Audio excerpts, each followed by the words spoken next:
Here we go. Welcome to our another session of What's Up Wednesday.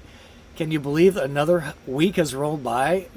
That's one great thing about this is like, wow, it just goes so fast, right? Again, welcome to another What's Up Wednesday. My name is Scott. I'm your host. Welcome to Go Small, Live Large. We do this every week at 6 p.m. Central, and that is it's a Vanlife RV show, really helping you to be a better RVer. And we have a big show for you tonight. Let me kind of run through that with you. I'm coming at you live from Louisville. How many of you have been to Louisville? I had never been here before, and I got to tell you, it is the coolest town. It's Bourbon City, USA. What's not to like about that? We toured the Louisville Slugger baseball bat factory. They actually make baseball bats here. Pretty crazy. And we got a whole lot of stuff we're going to show you about Louisville, Kentucky. I'm curious, where are you watching from tonight? That would be very interesting to me. And if you can help us out, this is our format to ask questions, which is 3 stars, 3 asterisks, followed by 3 question marks. That's how you get your question answered. So where are you watching from tonight is our first question of the night for you. We bring on special guests to help you be a better RVer, whether you're still researching, you're part-time or full-time like me. No medals being a full-timer. That's just the way I choose to roll. Tonight we got a really special guest. We got the CEO of Clear2O on the show tonight to talk about water, the importance of really quality water in your RV. We spent a lot of time talking about floor plans and sewer systems and stuff like that, but the water we drink is really important, and we're going to show you. Keith's going to share some information with you tonight on that to be really important for you to get a hold of.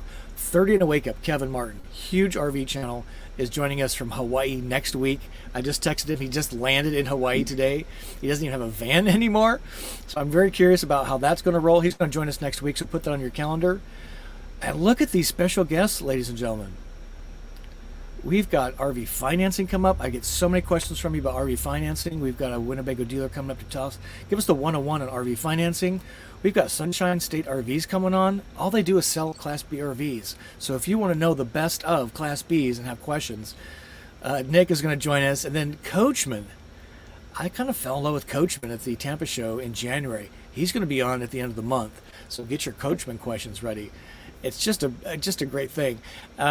Tomorrow, we have Embassy RV, a live Q&A exclusive to Embassy. So if you're shopping for an RV, you'll want to join us for that. They approach Class Bs very differently than everybody else, and that's exclusive for them and for you. So join us tomorrow at 11 a.m. Central for that.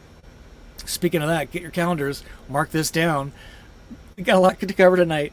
We're having a community event with Embassy RV owners and wannabes and Go Small, Live Large audience in Union, Michigan on Friday, June 4th at 6 p.m. We're going to do pizza and beer and a campfire. And the next day, it's day guests only coming to Embassy RV. You can see the information there. It's going to be on our website tomorrow. If you're interested, just contact Embassy RV. Get on the RSVP list. Reservations required because we have really limited amount of space. Hey, if you haven't seen my most recent video, I gave you a tour of a KOA campground. It used to be a Mexican restaurant that Kenny Chesney sang at and was paid to be quiet so some guy could talk to his date. Is that the craziest thing? Of course, we got our question of the week. This is about Winnebago new floor plan, viewer recommendation, talking sewer hoses. Can't talk about those enough. Water and waste. It's kind of what we do with RVs, right? And of course, our song pick of the week. So a big show tonight. And with no further ado, what I'd like to do is bring on Keith. He's the CEO of Clear2O. And Keith, welcome to the show tonight. Really a joy to have you join us this evening. Hey, Scott, great. Thanks for having me on What's Up Wednesday. What's Up Wednesday? And I'm all the way up in Kentucky. Where are you located, sir? We're as far south almost as you can go in Miramar, Florida. That's so almost down to the top. Is it endless summer in Florida? It is 90 degrees. We're already in summer. That's pretty funny. Here we actually run the heat at night. It's cool enough during the day. We're running the heat at night still here in Kentucky. So get your questions coming in for Keith. This is your big chance to talk to a big wig in the water business. I have a few questions. Maybe again, we spent a lot of time researching our floor plans, our 4x4, our fuel options, diesel versus gas, but so little attention I think is paid to the quality of water. People stock up and they put a lot extra weight and storage of water. Maybe Keith, just kind of give us a little background of what Clear2O is about. How did you come about? And we'll start there. Sure. Well, we've been in business actually since 2008. We've really focused mostly on the kitchen side of the business and for your home. So we were really much more about the residential business. And then my wife and I bought an RV in about 2016. And then, of course, we got the bug and we've been there ever since. And then we didn't really find what we were looking for in regard to clean water. You know, we were kind of forced like everybody else, either use some of the things that we have available or buy pitchers of water or bottles of water. So we really didn't want to do that overall. And so we started using some of the technology that we had already available for kitchen and reconverted that over to be able to be used for RV and created our first inline filter. And then, of course, we've just grown from there. And it's been a thrilling opportunity. We've been doing this for a number of years now. And so much that back a few years ago, I even bought the company. And now, so I'm not only I run it, but I'm the owner of it. And I'm also the guy that probably does the shipments to you. So we do a little bit of everything. Wearing lots of hats. Yeah, absolutely. Well, that's great. It's one thing I admire about entrepreneurs is they find a problem, they solve it. And the RV community, I just can't tell you how many times I see people just hooking up to the water system at the RV park, and I'm kind of like, so maybe let's see. I think I have a visual here. Let me show this to the good folks, and again, let us know where you're coming in from. So here's Scott. Always like a guy named Scott. Here's Arkansas Tracy. I think that's and here's look at this, Keith, Panhandle, Destin. That's a cool town, by the way, right? Got the sugar stand area. Ron's coming in from New York. That's awesome. Let us know where you're watching. Here's California coming in. It'd be awesome to get some international folks. So many people, Keith, watch this channel internationally. I had a most unusual one I remember, Pakistan. Can you imagine van life in Pakistan? Wow. I know. I need to get an international map. So let's talk water. So this is, what people are used to seeing. Let me take this off. Sorry. Typically, it's a blue filter. We won't mention any names, but the kind of blue filters that are hanging all over the campgrounds, whatever, and they're very convenient. They're very available at Walmart and a lot of RV parts stores, etc. So maybe kind of just tell us what makes your situation different. I put on the Microns because it's kind of an obvious tee up for you, but tell us about what makes you guys different on the filters. Please. Well, absolutely. And first and foremost, I will tell you, we're always thrilled to see blue ones out there in the campgrounds as well, because those people have been converted over from being bottled water. And so we're thrilled if we see any type of filter overall on the system. From there, ours is a little bit different because we actually manufacture ours with a solid carbon block. And instead of using granular carbon, which is what you find in that blue filter, because of that, it's a much more denser filter. I'm just going to have one here. I can show you the inside carbon actually here that we actually use inside ours. So if you're familiar with what's inside the blue one, it actually is granular. And so there's just little individual pieces that the water's flowing through versus a solid carbon and going through the actual physical carbon. This is how we get down to 1 micron. So the granular carbon ones are anywhere from 25 to 100 micron, depending on which model and which product, which brand that you buy actually, where ours is down to 1 micron. And the difference between the two, to give you an example, a red blood cell is around 5 microns in size. So we're down at that level overall to pull out those kind of contaminants. And therefore you're going to have a much higher, much better water, cleaner water overall. So again, we're always thrilled to see someone using any filter whatsoever, because eventually they're going to want to have better water. And once they educate themselves more about filtration, then they're going to be looking, and they'll find us because they're looking for that better water overall. And we always think in terms of our water is drinkable. So we can make coffee with ours. You can go ahead and drink straight out of the faucet. At 1 micron with the level of carbon that we have, we're pulling out any of the lead, the mercury, chlorine, and one of the best ones is the hydrogen sulfide. So I'm sure you can campground with kind of rotten egg or smell or taste. And so we're pulling all of that out, making much more potable water. Yeah, that's super helpful. And it's always curious to me when I run to a campground, whether it's a commercial RV park or it's a state campground or even a county or national, and you turn the water spigot on. If it hasn't been used like that morning, the amount of stuff that comes out, you're like, holy cow, right? And you guys have a solution for that. And let me see if I can pull that up here. I think largely it's sediment. The stuff that you can see, it's kind of easy to distinguish, right? Yeah. Drinking water out of your RV, but maybe just kind of walk us through that. And I apologize for the internet hiccup I had there. My jetpack failed me again. So, but I think we're okay now. I just kept talking. I figured somebody would pop in a minute. But we got some questions coming in. But yeah, tell us about the Sediment, because this is kind of unique to you folks, right? To Clear2O. Yeah. Absolutely. We're the only ones that carry this at this point in time. We developed it, and it works with any inline filter. Of course, looks best with ours because it's green, and we have a green filter as well. But with it, it actually is the things you mentioned earlier. When you turn that spigot on at the campground, that's a combination of rust in the pipes and a number of other things that are there. But really, it's the dirt and the sediments that actually go into all of that actually could go through. So I'm glad you gave that key tip. It's one thing that we always want to tell people is always flush the line before you hook up your filter. If not, you're flushing all of that into your filter. And yes, it will stop it, but it just eats up the life of your filter. So go ahead and flush that before you actually hook up. And then when you do hook up your filter, you can actually start also using our dirt guard. And what our dirt guard is it's actually now a pre-filter. So where you've already seen the canister type systems where they have two big canisters, etc., we can give now the same quality of water coming through on a stage 1 pre-filter, and then using your carbon filter as your stage 2 filter. So now what you can get is you can actually get very good quality of water and protect your filter and block out all of the sand, silt, sediment. That's all of the particulates that you see coming through. Stop them before they get into your filter. This makes your carbon work actually better overall because the water is going to interface directly with the carbon.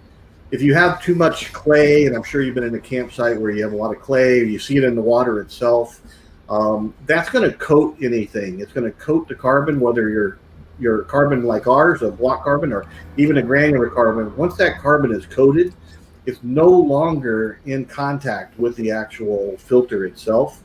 And so in doing so, you're just flushing water through and you're not really filtering for the level. So getting sand and silt and sediment out first actually makes for a much cleaner water overall. Super helpful as always.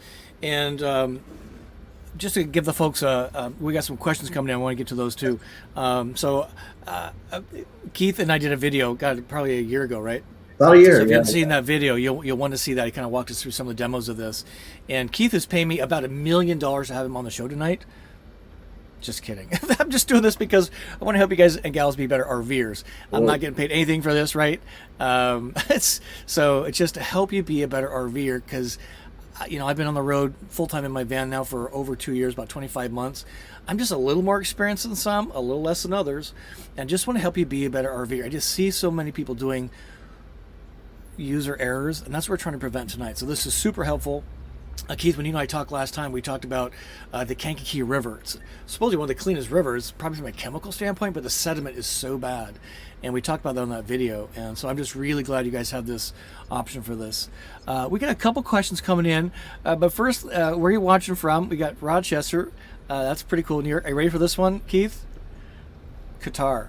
What day? Hey, welcome. What day of I know, Qatar. Joe is he's an international van man. I don't even know what day it is in Qatar. That's pretty crazy. St. Augustine, our Florida friends up north.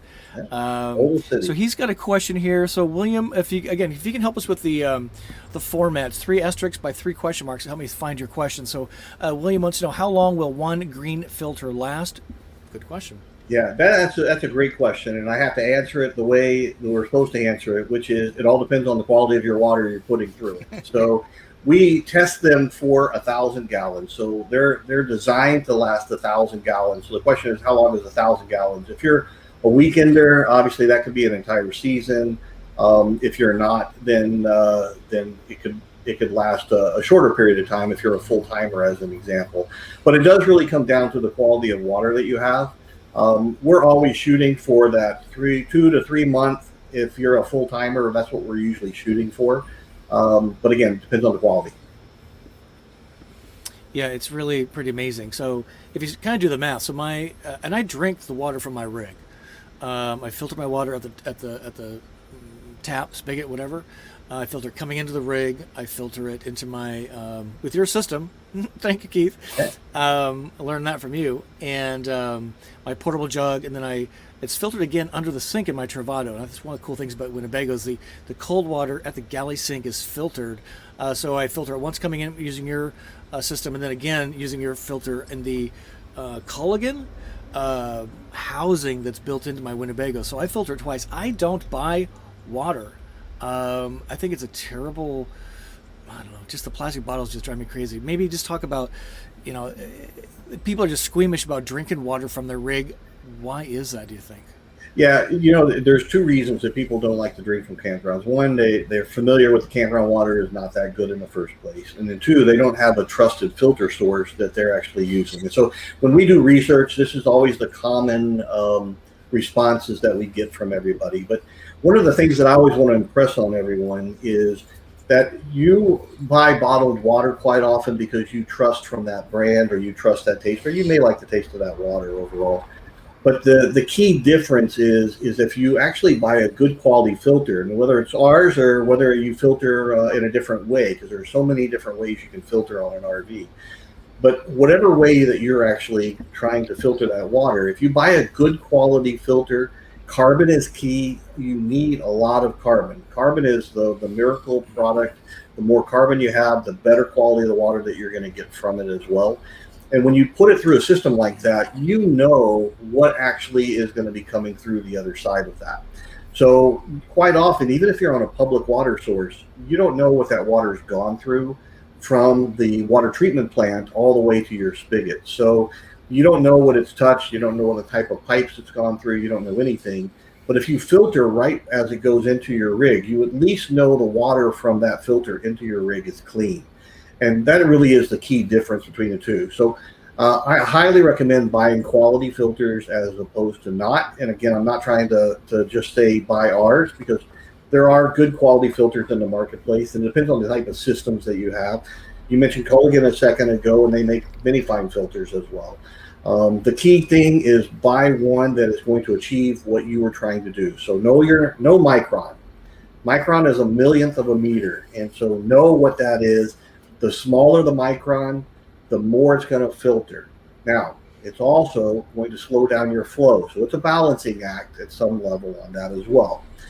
In addition to that, I said carbon a second ago. Carbon is really critical because carbon is what actually does the majority of the chemical exchange.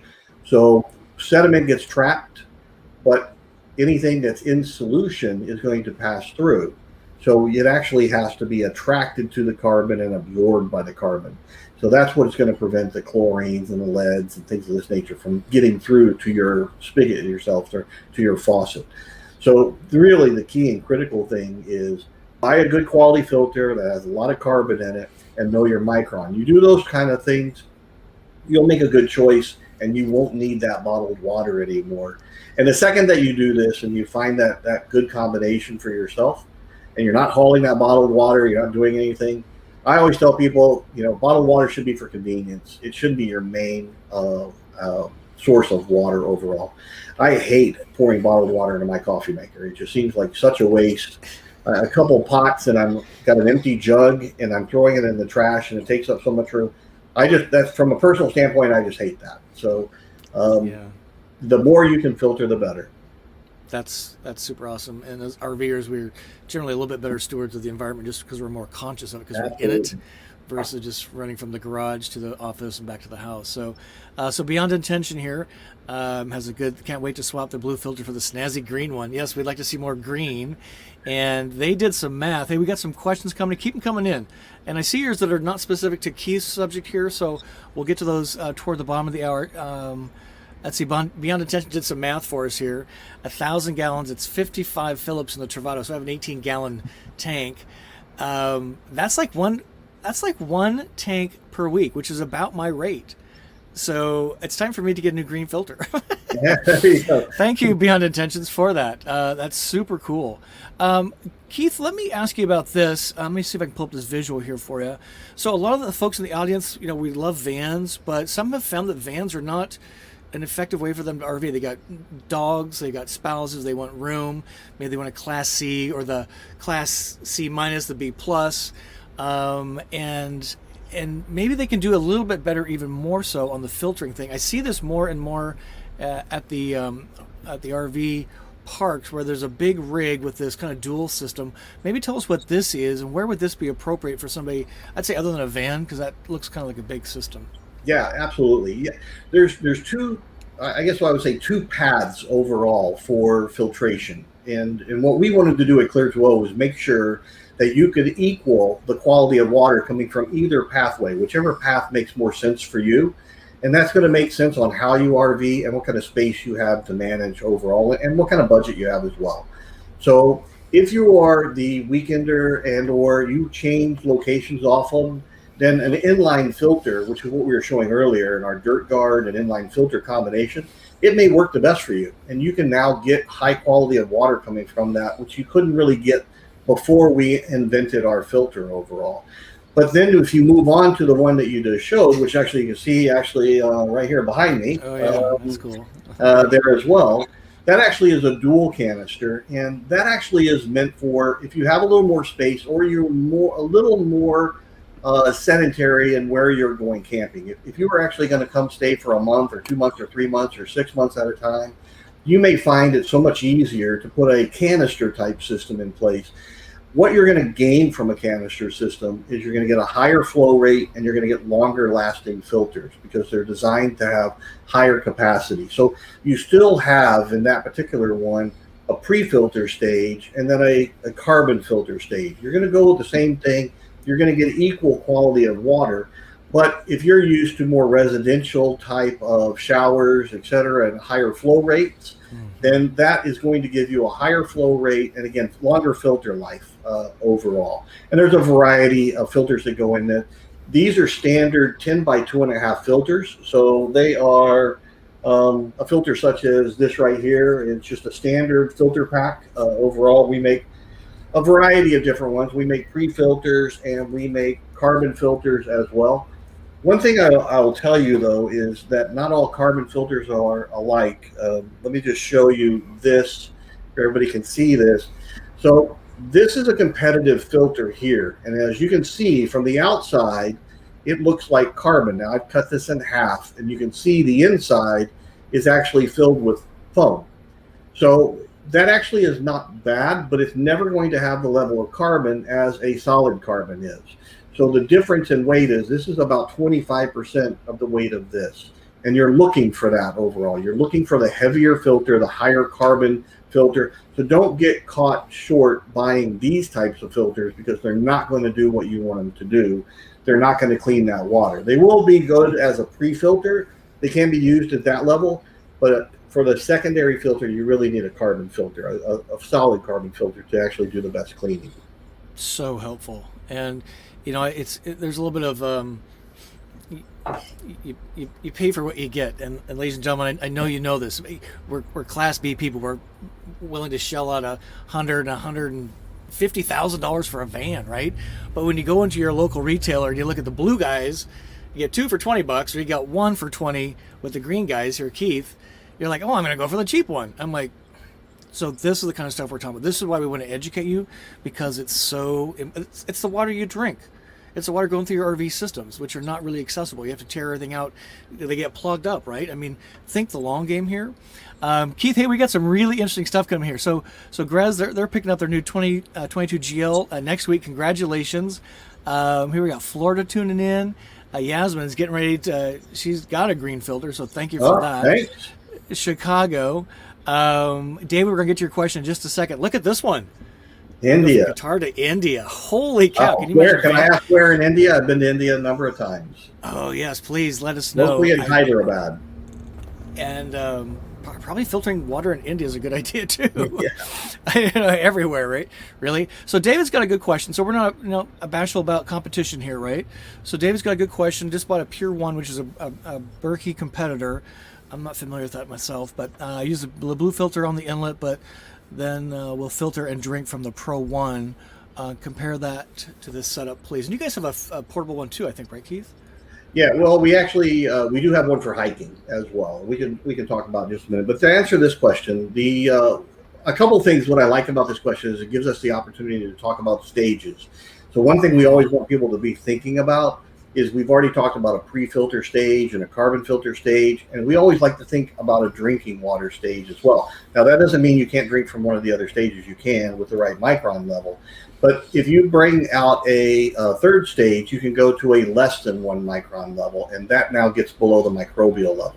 And so by doing so, you can actually block out all the microbes that are going to cause you any kind of real problem, Giardia, Cryptosporidium, those types of things that are going to be blocked out at the half micron level. So you would then be able to buy our 1 micron, our single filter, or our dirt guard filter, and you would get equal quality from what you're getting right now from the setup that you would have.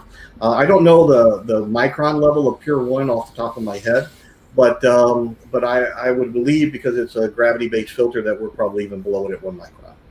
So you can, if you know the answer to that, let me know as well. That'd be super helpful. And do you folks have a portable one? I think you'd mentioned. Yeah. And the other thing I wanted to ask about was, so a lot of RVers, I've been working with a lot of RV dealers lately. Let me see if I can get this off. Great question, David. Thanks for bringing it up. And like Keith said, the main thing is just filter the water. Get a better filter is always better. But a lot of people are going off grid. The 4x4s, the Sprinters, the Revels, all those. The Storyteller Overlanders are super popular, and they might be filtering water from a stream or a lake. What about a ruggedized system? Any thoughts on that? Well, we actually have some things in development. We're not ready to bring them out now, but we are considering the whole boondocking idea and to be able to go off grid and be able to pull from an open water source. And so it adds a bunch of complexity that you actually wouldn't think necessarily. You just can't throw a filter in a river and pull the water out and expect it to be to last very long. Simply because if the water is green, it's green because of all the plant life that lives in that water. And so you have to remove all of that, or you're going to get all that clogging up your filter. So there's a lot of different steps that we have to actually do, but we've got some ideas on it, and we're very interested in bringing those types out. You mentioned a second ago our portable. This is actually a filter that we've developed, which is a water straw. So it's really meant to go in your backpack. And so if you're actually a hiker, you're going out, you're doing some adventure, we always recommend that you put something like this type of filtration system in your backpack and carry it as a secondary water source. And the reason why it's always best to bring your bottled water or whatever the water you're bringing with you. But if you actually get stuck, you take the wrong trail, you're out too long, you run out of water, for whatever reason, you need a water source. We've actually developed this. Now this goes down to 0.1 micron, and we actually also include with it a 1 liter bag as well. So a canteen that comes along with it, so you can at least carry a liter of water that you filtered.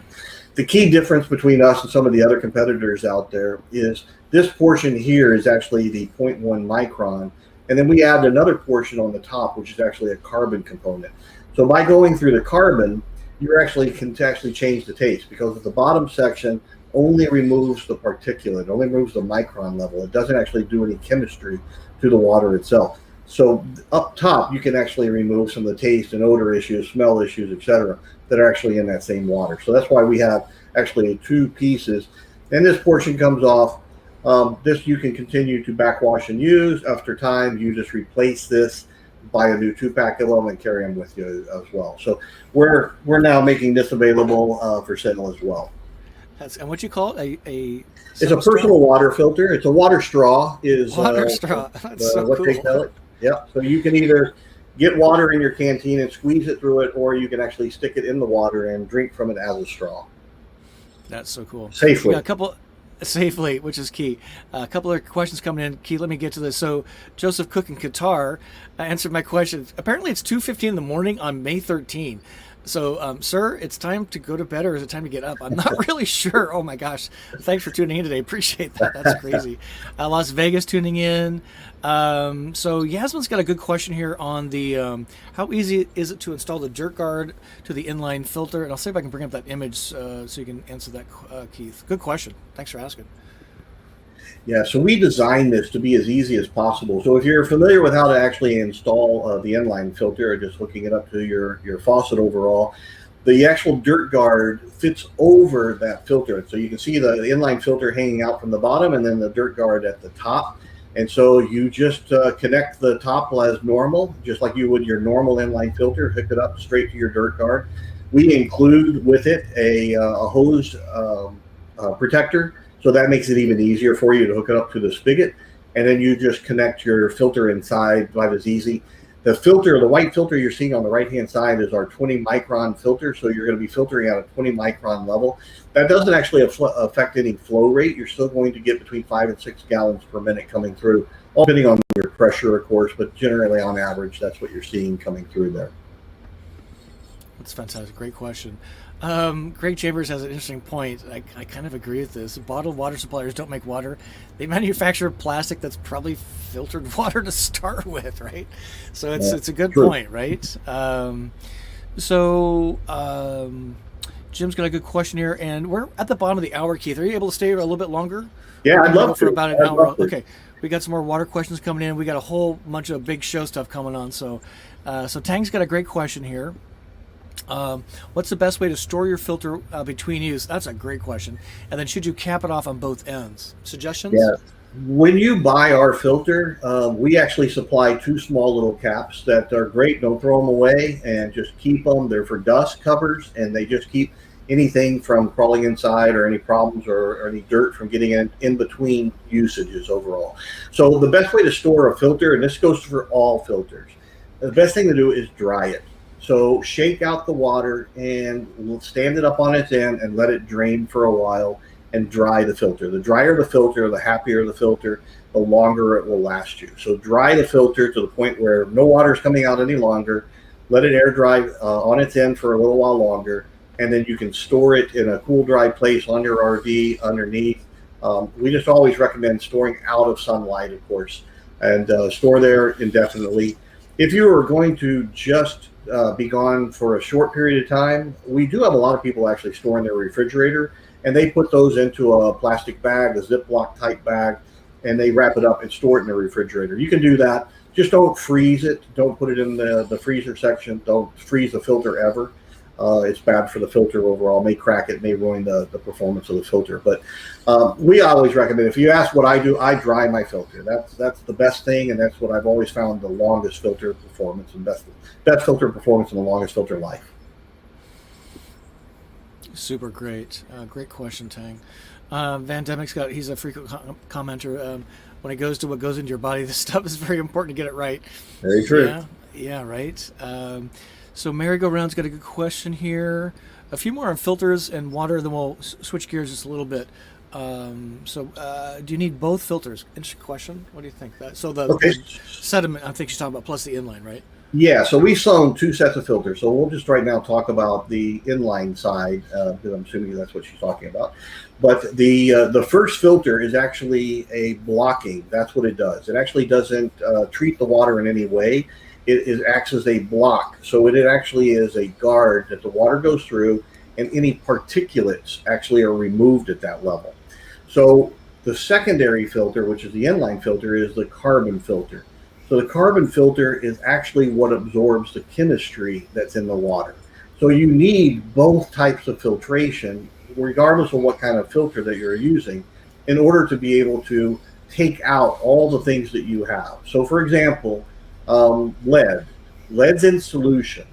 So if it is going to, and I have a blocking filter only, it will pass straight through that filter. If it's a granular carbon filter, it generally passes straight through, because Micron is not the measurement for that. In doing so, it's the level of carbon and the level of absorption that actually is in place. So the higher level of absorption of a filter, that is what's going to get the lead out. So you need both. You need both the blocking aspect And then you also need the absorption aspect for a filter to do its job properly. Super helpful. Reminds me, I think, of a Dolly Parton song or saying, "Get the lead out," right? Which means hurry, hurry up. So let's see. Louise has got a good question. Tom, hang on. We'll get yours answered here in a minute. So Louisa wants to know, do you recommend putting the filter at the spigot or at the RV entry point? Great question. I got a comment on it too, but go ahead. It's a great question. It's a great question. It's one I get an awful lot, actually. I recommend on the spigot side, and the reason why is a twofold. One, at the spigot side, you actually have the highest level of pressure. So once you go through the hose, there's a pressure drop. So if you put it on the RV side, you're actually putting lower pressure through that filter than higher pressure, which actually affects your flow of water to some degree. So putting it on the spigot side gives you higher pressure. The second part of that is actually that I don't like to see people hang filters off their water inlet, because what happens with that is it's a lot of weight on that water inlet, and they're not that strong in the first place. And if you ever break that, it's a long day before you can use that water again, or you get another one shipped to you so that you can install that. It's not something that's available at Walmart or probably even Camping World. So it's something you're going to have to order specific for your RV. So my recommendation is try not to damage your inlet as much as possible. Keep your filters over by the spigot. And I also recommend a pressure regulator. Always use a pressure regulator. If your rig doesn't have one, get one, put it on the spigot side. Make sure you use a pressure regulator. Yeah, those are really hot tips, those last two. If you're looking at the image here, let me zoom in so you can see that. Is the image coming right at the spigot. There's a brass fitting before the black plastic hose connection, and that's what Keith is talking about, pressure regulators. I've been to RV parks. I'm actually staying in one right now where the pressure is so extreme. They actually say, they list on the rules what the pressure is. It's some crazy, like 125 psi or some ridiculousness, because they have to push water to so many spigots. So they actually pressurize. That's my surmising anyway. So that's number one. And then Keith's actually absolutely right about not hanging it off the side of your rig. I've seen people do that, and I actually go over and knock on the door. It's like, hey, are you new to RVing? And they usually are, which is fine. Pro tip from somebody living in my van. And then I actually would go feel the weight of that filter filled with water hang on the side of their van and see how that thing is pulling needlessly on the side of their rig connection, like Keith was talking about. So super important stuff there. Great question. All right, this one is completely unrelated, Keith, although it's got water involved. So Tom, being very patient, so I upgraded the shower in my Travato. And will we ever hear about the shower miser? Ever? Yes, we're going to get that out. I'm way behind on content. So many things going on. So and it's funny because I filter the water coming in, there's less calcium. I mean, all the buildup around the shower parts, and it's very visible to me versus somebody like in a residential situation which doesn't filter any water coming in. Now your aerator on your faucet gets all the sediment and the rocks and everything, and it's spraying out every which way on the shower heads. And so yes, Tom, stay tuned. I promise before the year is out. I got 6 months. I'm kidding. We're working on it. Thanks for your patience there. So Winston's boondocking in Albuquerque, great town, love that. Let's see, this is back to David. Maybe Keith, you can help me with this. Sorry about, it was Pro 1, not Pure 1. It doesn't say 1 micron. Anything there new to talk about? Well, the NSF standards. So our filter is actually qualified to NSF 53 and NSF 42. So if anybody knows what those standards are, NSF 53 actually is a 95%. You have to remove 95% of the contaminant. So we're qualified for lead and mercury. We're also qualified for VOCs, which are volatile organic compounds. So we put ours through all of the rigors of the testing, and these NSF actually is the one who establishes the standards. We use an independent third-party test lab for those, but they do it to NSF standards overall, and filters a little more than the 200 contaminants that they're mentioning there. So I would say it's a light system overall, but they're approaching this in a good way. And so in doing so, they're getting down to that level of good quality water that they're drinking. And that's really the key thing for everybody. Great point. So Jim's got a good question here. Should I empty my Travato water tank between trips if I've been using your filter when filling the tank? I have a comment on that, but go ahead. Well, I would tell you that the first thing is how long is it between trips? And so if it's a long period between trips, the answer is absolutely. So better again to have a dry tank and be able to put it out and to be able to fill that tank back up with clean water. Yeah, as you probably already know, leaving water sitting in anything for a very long period of time is not a good thing. So my recommendation is to actually change that water. Even if you're moving frequently, change your water out every now and then. It's a good thing to do. Yeah, and I get asked all the time, do I sanitize my tank? And I'm running 18 gallons probably every 3 to 5 days, probably. So mine gets replenished regularly.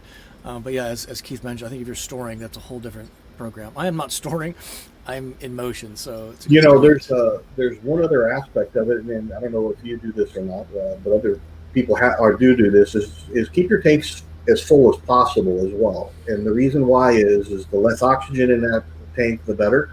And so the more you keep that tank full, the less you have the opportunity to be able to do anything in that tank. Interesting. That kind of goes along with our channel rule of thumb, 50% tank rule. If you're not knowing where you're going, 50% tank of gasoline, time to fill up, and water, same deal. Water, if you have a source available, fill her up because you just don't know. Even though we're surrounded by water, sometimes it's not accessible. So it's a great point, another reason to do that. So Mary Garound's got a good comment here on she's in Quartzsite. I know a couple of viewers out there. Jane's out there in her Travato in Quartzsite and said there's a ton of salt in the water. Will it stop salt? Interesting question. The answer is no. And the reason why is salt is in solution and it is not attracted to carbon. So it's one of those things where in order to be able to do anything like that, whether it's softening water or salt in the water, you actually need some type of softener or resin system, which is a third type of system overall. And those are called ion exchange systems. And that is an extra setup that you actually have to use. A water softener generally would help that a lot overall to knock that down. But a standard filter will not do anything to remove salt. It really doesn't do very much at all to remove minerals in solution. So usually calcium and magnesium, those are the two most common minerals. They will pass by a filter system. Interesting. And I see a lot of commercially available bottled water, so they actually add minerals in for taste. Yes. Maybe that's because if you ever tasted distilled water, it tastes horrible.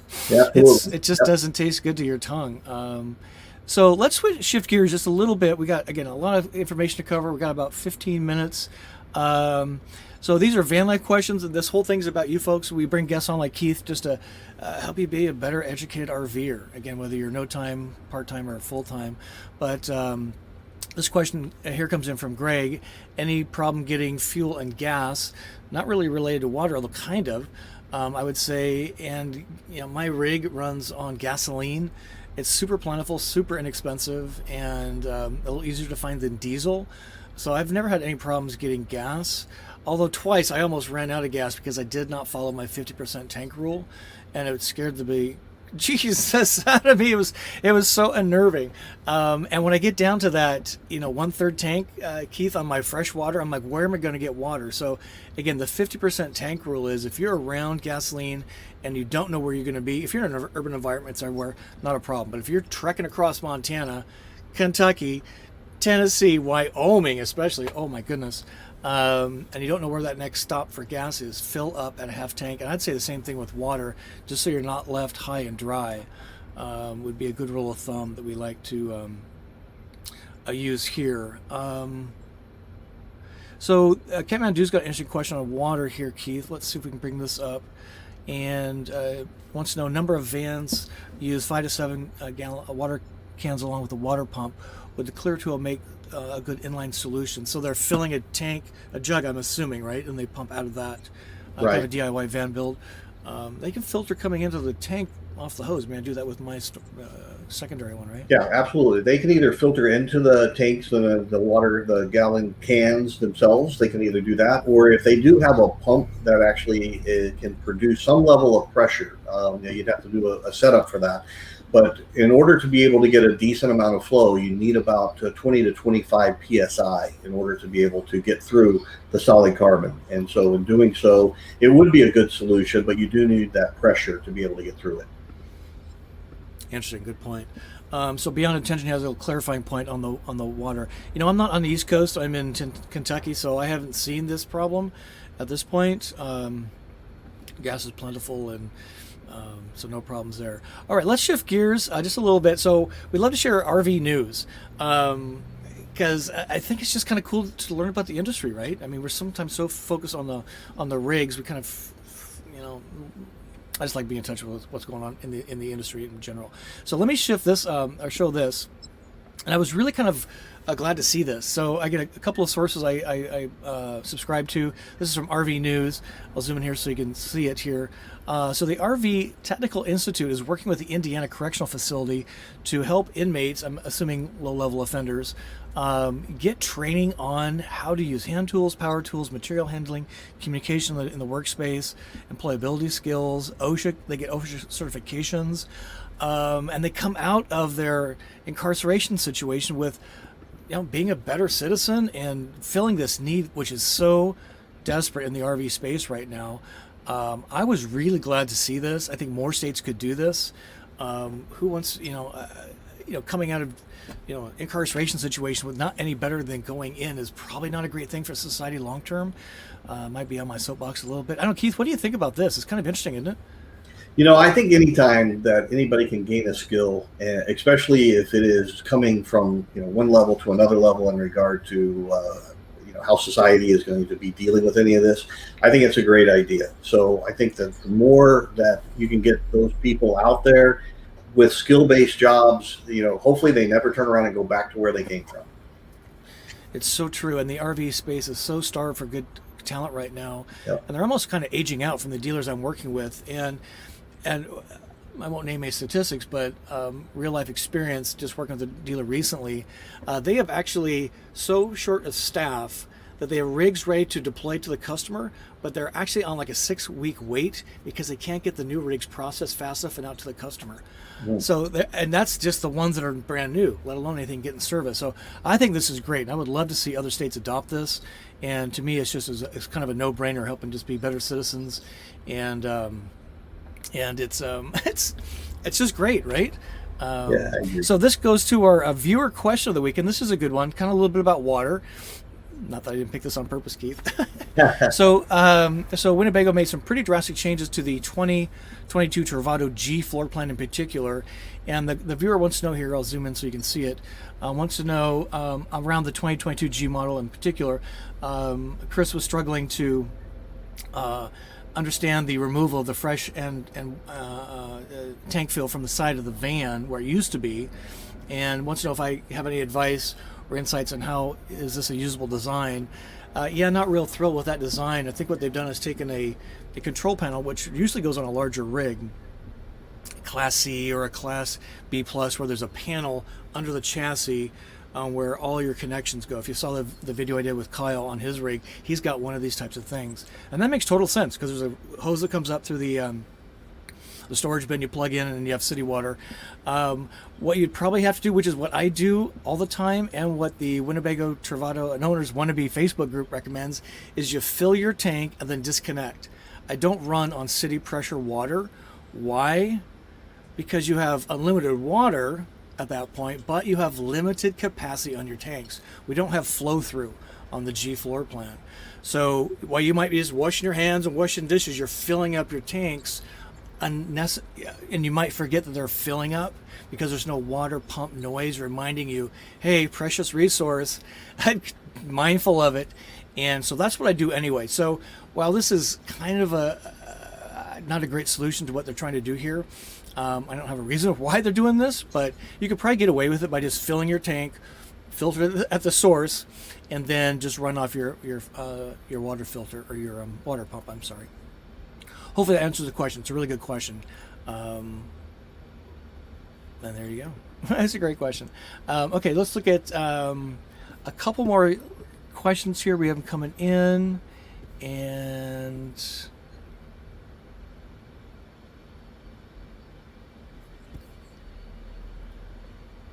I think we covered this already, but Keith, maybe just, and maybe I'll add to the question. The question is, using the green filter, Clear2O, great. What's the best way to store?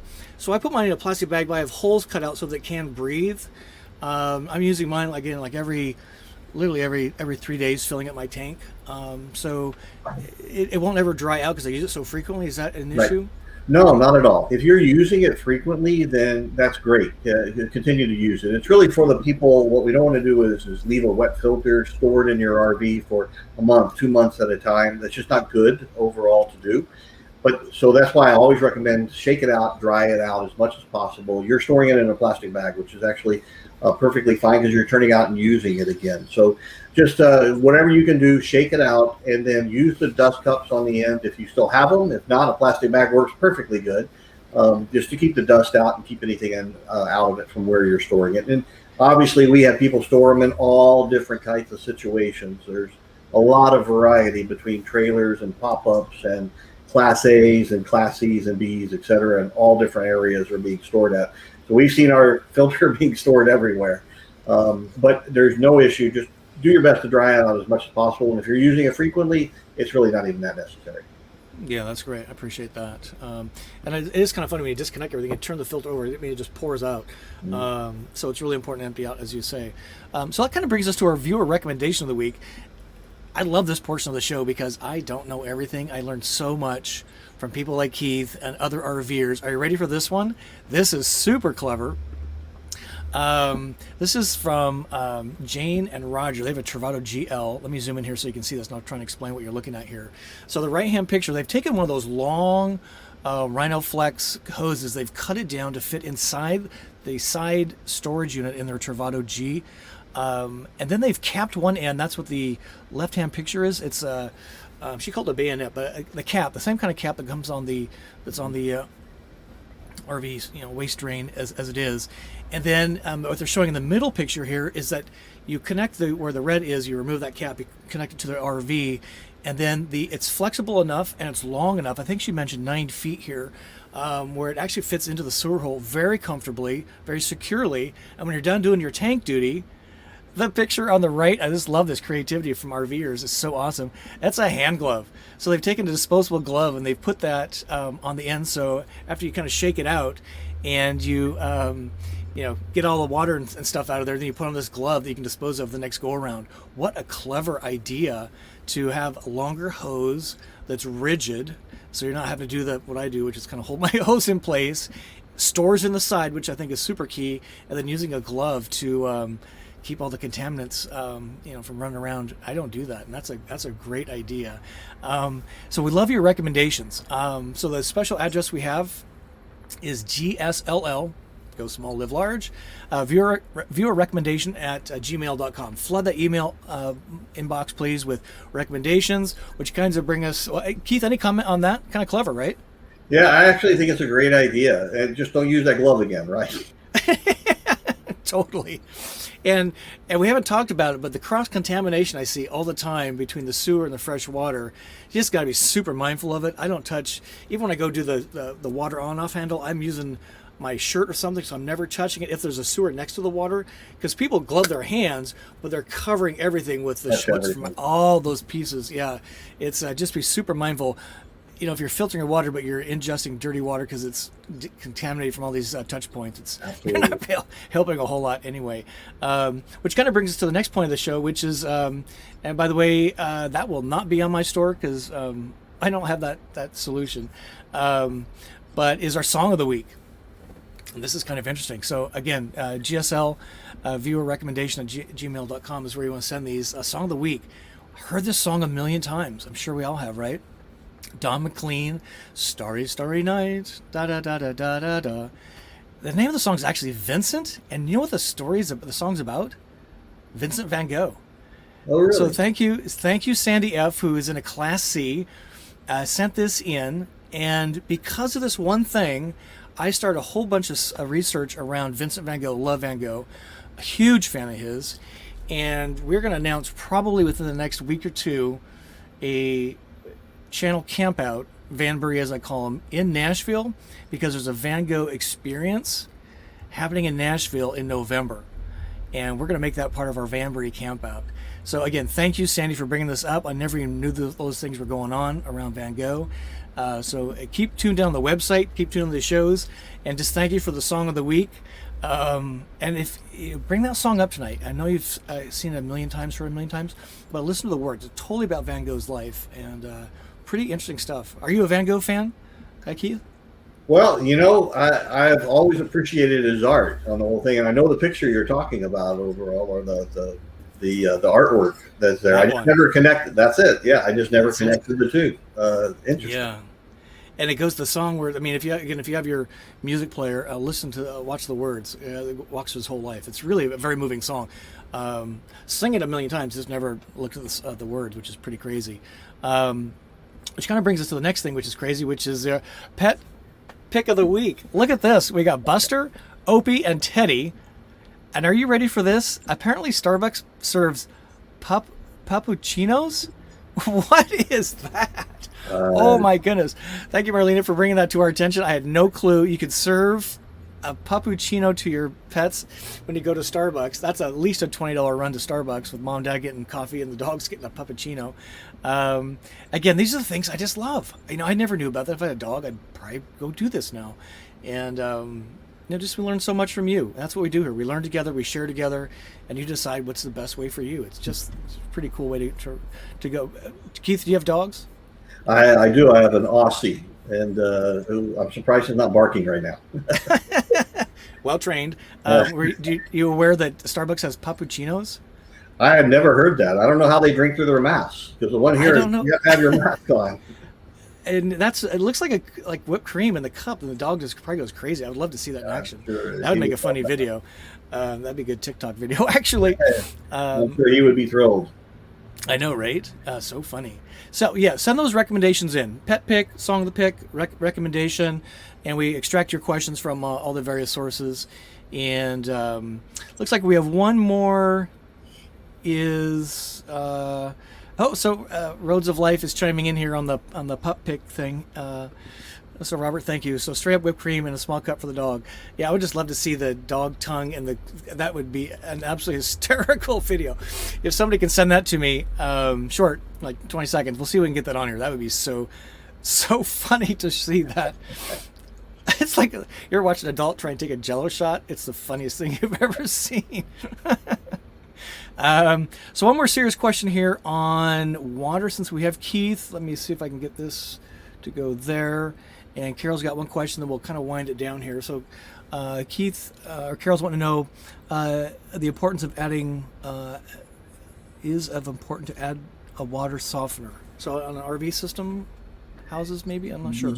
Thoughts? Yeah, I'll interpret that as overall whether or not you need a system or not. And the answer is if you're in a hard water area, it's the only way you're going to remove the minerals. And so the minerals are actually what causes that hard water in the first place.